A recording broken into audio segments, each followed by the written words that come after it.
One of the things the American media does, I think sometimes it distorts reality. And there's this picture that American sports, they're corrupt and concussions and, oh, give me a break. United States businesses are monitored much more closely than Russian businesses and Italian businesses, okay? I own wine stores. We couldn't take a single bottle of wine out of our store. I owned it. I had to pay for it. We got audited.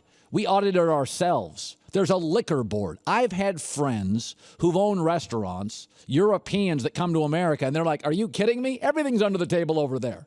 In America, if you're doing something dirty, we find you and you go to prison. And I'm not saying we're perfect here, but if you look at global sports, Tell me a global sport that's not corrupt. FIFA, corrupt. IOC Olympics, corrupt. Tennis, corruption. International soccer, corruption. Cycling, is anybody clean? If the world's involved, there's massive corruption. But when I heard the tennis story, my first takeaway was, and there's a story out there, there's bribes everywhere in tennis. It's not for the top 4 or 5 players. It's probably player 21 through player 208. I mean, Roger Federer doesn't need another $100,000. He made $58 million last year on endorsements. So I told my staff this morning, we have debates about commissioners and athletes and the NCAA, but they're not bribes and tanking games and catastrophic scandals. Even Tim Donaghy in the NBA, do you remember that story? Tim Donaghy came out and said, I wasn't changing the outcomes of games. Even our bribe guys like Tim Donaghy was like, no, I was just changing the over and under. But Donaghy acknowledged, I'm not changing winners and losers. I just wanted more free throws.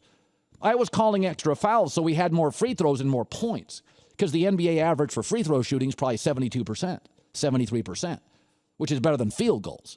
So Tim Donaghy, the cheater, acknowledged, yeah, I just wanted more points. I didn't care who won.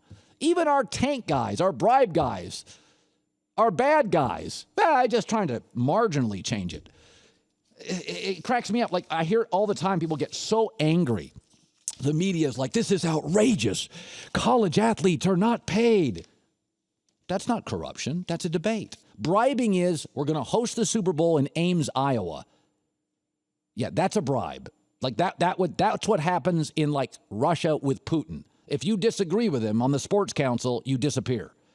Yeah, that's corruption. The Olympics end up in Sochi. That's corruption. The World Cup global ends up in Qatar. That's corruption. A Super Bowl ending up in Indianapolis because they built a new stadium is just something we can debate about.